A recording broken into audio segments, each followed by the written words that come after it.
Paano kaya po yung mga kababayan natin? How do we assure them? We wanted to give them a level of expectation, Mr. President. How do we do it? Paano natin sila pagbibigyan ng yung participation will be heard? Sino yung nag-insert? Sino yung nag-realign ng, or sino nag-introduce ng amendment? Para madali makita. Kasi sa ngayon, bulag po tayo lahat eh. Nakita lang natin, bumukol sa isang district. No? From, say, 200 million, bigla na lang naging 15 billion.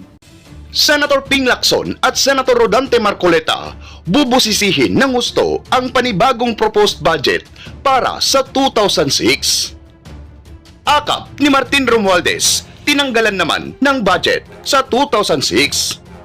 Dambuhalang bonding, baka magwala sa galit. Pero bago ang lahat, mag-subscribe na sa aking YouTube channel upang updated ka sa mga mahahalagang balita sa ating bansa. Kantsaw ang inabot ni Martin Romualdez matapos tanggalan ng budget ang kanyang akap para sa 2006. Ayon pa sa isang Facebook post, baka magwala si Romualdez.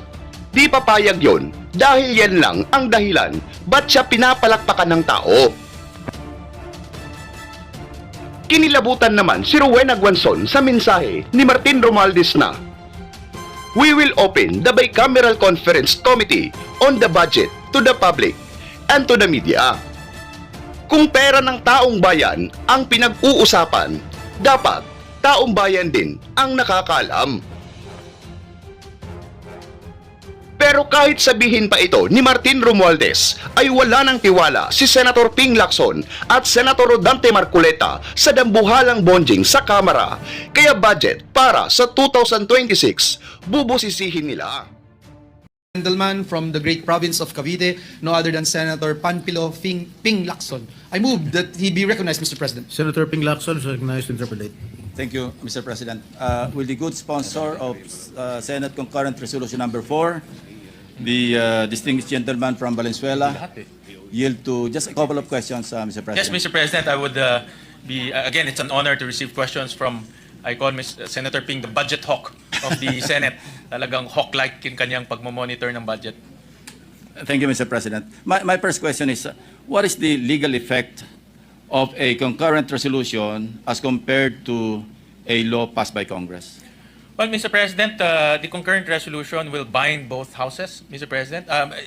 It's true that the law can also bind both houses, but in this, it's only both houses that are bound. It is more institutionalized. I mean the law.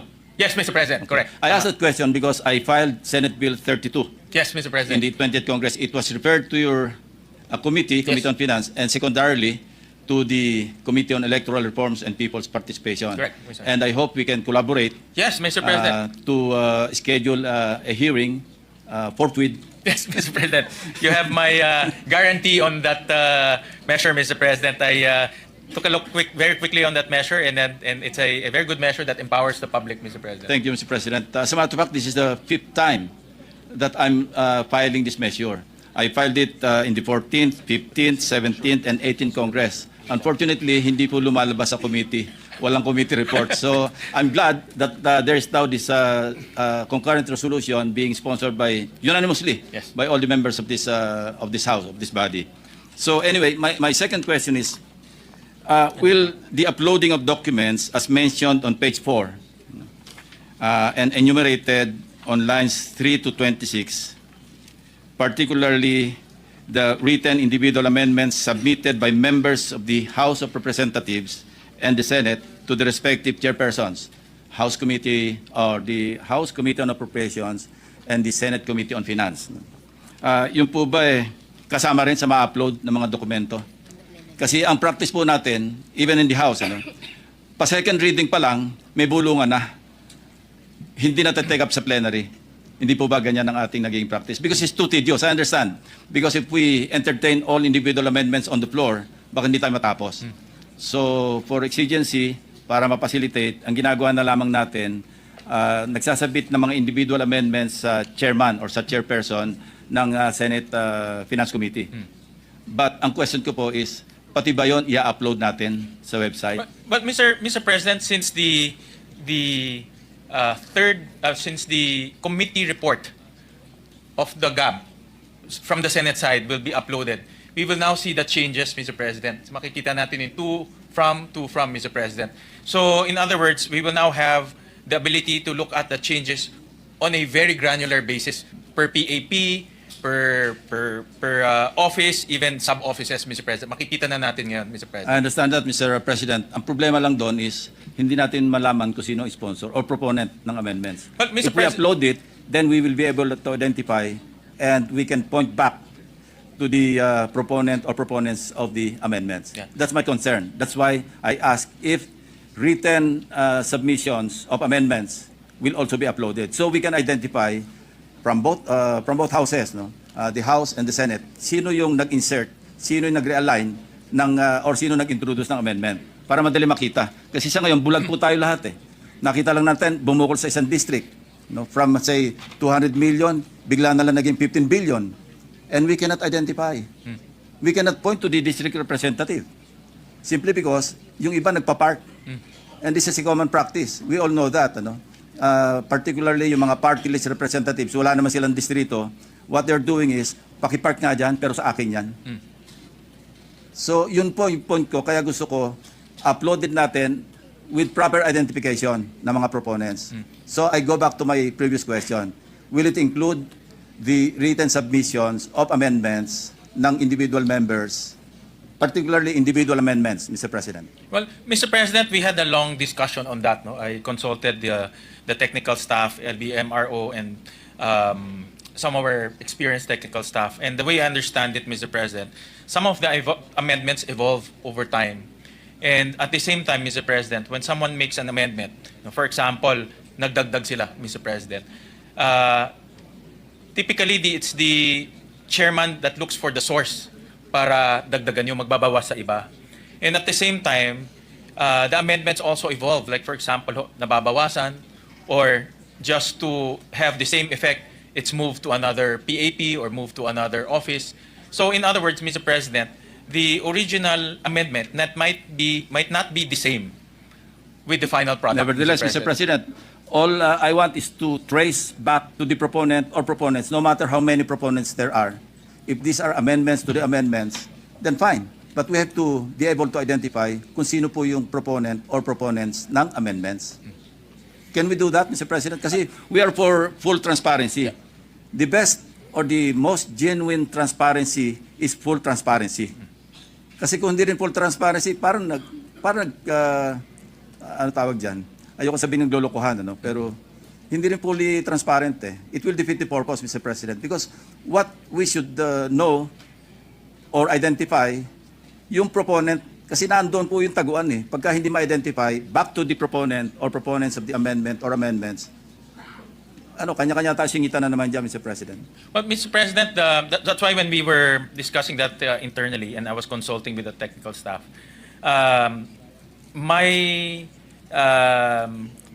because of that complication, my alternative is to make sure that the third reading, first the committee report, Mr. President. Surprisingly, to be honest, for mga ordinary bills, diba, Mr. President, yung mga committee report, ina-upload natin. The third reading version, ina-upload natin. But surprisingly, in the budget, we don't upload the third reading report as well as the committee report. So there's no way to track the changes.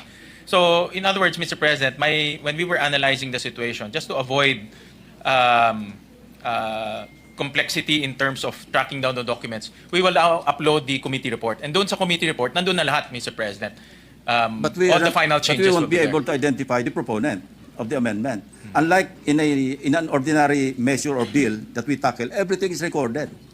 Everything is tackled on the floor, including individual amendments. Kasi nandyan, may minutes tayo. Ang problema sa budget deliberation, nag-iisang measure, pinaka-importanting measure, maski wala na tayo may pasang batas, ito, must pass talaga ito. Ang problema, hindi nga transparent. Kaya na-involved din yung mga ibang, mga ibang congressmen or even senators na magsingit ng kung ano na. Anyway, hindi naman matari sa akin yan eh. That's my concern, Mr. President. Yeah, I get if we want to be transparent, let's be fully transparent. I get the. I acknowledge that Senator Ping has been tracking down the budget. Ang for a hirap very po long maghanap time. pagka nagre-review, pagka by budget deliberation, hirap na hirap po kami ng staff namin. Pag naghahanap ako sa yung previous year's budget, napakahirap. Pero kung merong record ako kung kanino nanggaling yung amendment, mas madali ho maghanap. Yeah. Well, Mr. President, I am thinking kasi of the entire budget process. And I'm anticipating, for example, one of the vice chairmen will recommend. And nakikita ko kasi minsan ang recommendation, kadalasan ang recommendation pataas hindi ho pababa. Never mind. As long as we identify the proponent, then that's fine with me. So the complication that we see based on my consultation is how do we attribute the amendment, the specific amendment, if there are other amendments that will happen to enforce or to operationalize that amendment? Then let's track them, Mr. President. Yung pagkuha ng pondo. Kung ilan yung nag-amend sa amendment at in-amend yung amendment, at least we can backtrack. I get the point, Mr. President. It's just It's not really difficult, Mr. President. If we want to do it, it's not really difficult. Because if we upload all the amendments, even amendments to the amendments to the amendments, hindi mahirap i-upload yun, Mr. President. Yeah, Especially written amendments, hindi yung amendments on the floor. I get the point of. Thank you. It's good. Thank you, Mr. President. It's just when we were discussing it. Actually, we talked about that. To be honest about it, Mr. President, it's just how Tutulong pa ako, Mr. President. how you Kung paano natin gagawin. how you track down the amendments. Kasi minsan isang amendment po may dalawang modification, tatlong modification. That's the complication that I see, Mr. President. At least we can backtrack and identify kung sino yung nag-modify. Sabi ko nga, amendment to the amendments, and that's allowed. Yes, correct, Mr. President. So why can't we upload everything? Sometimes the chairman, in this case, the chairman will also amend that amendment. And then, Mr. so be President. it. Let's identify that the chairman also amended the amendment. Well, take note of the proposal. Well, study, Mr. President. It's just how to operationalize it. That's yun ang naging So it seems that it is not acceptable because sa period of individual amendments, mukhang isa yan sa mga i-introduce ka amendment. Eh kung ngayon palang rejected na, baka Hindi ko naman, Mr. President. It's just how I'm thinking ahead how to operationalize that, Mr. President. Let's work on it, Mr. Yes, President. Mr. President. I'll be more than happy to work with His Honor, Mr. President. Yeah. Thank you. Thank you, Mr. President. The gentleman from San Juan and Zambales. Thank you, Senator Lacson. Majority Leader. Yes, Mr. President. Mr. President, next to interpolate is the distinguished lady from Ilocos Norte, Senator Amy Marcos. I move that she be recognized, Mr. President. Senator Amy Marcos recognized to interpolate. Yes, thank you very much, Mr. President, Majority Leader. And if the good sponsor, Senator Gatchalian, will allow, a few observations, please. Yes, Mr. President. Yes, Mr. President, I would like to point out that in the last page of the concurrent resolution, page 4, specifically number 3 of the operative clause, it mentions that the Senate shall upload number 3, A, B, C, and I'd like to highlight D, GAB passed on third reading by the Senate. Just to point out and make it very clear, we are only approving here in the Senate the amendments to the General Appropriations Bill. We are the approving body, but we receive it from the House of Representatives, which actually prepares the GAB. The role of the Senate, therefore, is to propose and approve amendments to the GAB, not the original GAB. I just want to be very careful so as not to mislead or confuse the public as to the role of this chamber versus the other chamber. So that perhaps if there is room for amendment, a more precise language would be in number 3A, D, line 26, page 4, instead of GAB passed on third reading by the Senate, it should read amendments to the GAB as approved by the Senate on third reading. Yes, Mr. President. I propose. Yes, Mr. President, we acknowledge that the language might not be the accurate language to reflect the approval of the Senate, that the Senate is only approving the amendments to the GAB, Amendments to Mr. the President. GAB. So we acknowledge that, and at the proper time, Mr. President, we would welcome Her Honor's amendments, Mr. President. Yes, thank you. There being no further amendments from my part or interpellations, I would also like to lend my concurrence and wholehearted support behind this initiative and concurrent resolution. Thank you very much. Thank you, Senator Marcos. Majority Leader. Yes, Mr. President, last to interpolate is Senator RODANTE Marcoleta. I move that he be recognized. Senator Marcoleta is recognized to interpolate. Thank you, Mr. President. Mr. President, I hope my friend is still able to accommodate a few questions. Yes, Mr. President, to my idol, my campaign partner in last 2022. Thank you, Mr. President. I am one of the supporters of this concurrent resolution, Mr. President. But my only concern are the practical issues that might all be the concern of our people. Like when we say public access or public participation, how much can we give to our people? Because we might not be able to manage people's expectation. There's so many information that we have itemized in these concurrent resolutions. We have not yet, for example, enacted this freedom of information bill, and of course there is a twin bill in that, the right of reply. We may be raising people's expectation unnecessarily by citing the Constitution, people's right to information, especially on the transactions, the official transactions, and then we will put that limitation as provided by law. Mr. President, the senators are national representatives of our people. The House of Representatives is comprised of more than 300 district representatives and party list. They too are elected representatives of our people. In this concurrent resolution, we are admitting, although impliedly, that our mandate of safeguarding the people's money needs people's participation. Parang hindi kumpleto. Ba't kailangan pa naming tulungan kayo? You were there, you were elected. Baka hindi po kaya, baka isipin sa atin ng tao yan, Mr. President. Nandiyan na nga kayo eh. Now you are making a concurrent resolution. It is as if that you cannot do your job fully. Hindi naman sa ayaw naming tulungan kayo. We are always ready to help you. The people are also interested in guarding the people's money. Pero saan ba kami talaga makakatulong sa inyo? Pagdating sa... Kasi po, ako po bilang isang naging congressman, Mr. President, may access na po ako sa information. Like, bago po ako mag-graduate sa House, ito pong pinakahuling budget, 2025 budget. Mr. President, when we were already on the first day of plenary debates, alam po ninyo, yung unang subject matter sa first day on plenary debates, ito po yung general principles. Wala pa pong agencies, Mr. President. I was about to ask some questions on the parameters set out by our national economic cluster. Hindi po ako nakapagtanong, Mr. President. A battalion of my colleagues prevented me from asking questions. So, Mr. President, kung ako po ay nandun na mismo, gusto kong magtanong man lang ng ilang tanong, hindi pa po ako nakapagtanong eh. Paano kaya po yung mga kababayan natin? How do we assure them?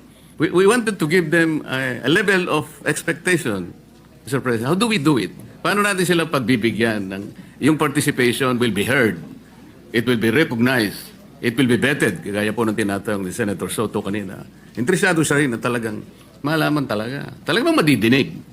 Yan po ang gusto ko itanong, Mr. President. Well, Mr. President, in the resolution, we also required that both houses should come up with a feedback mechanism, Mr. President. Kasi nga, you're absolutely correct,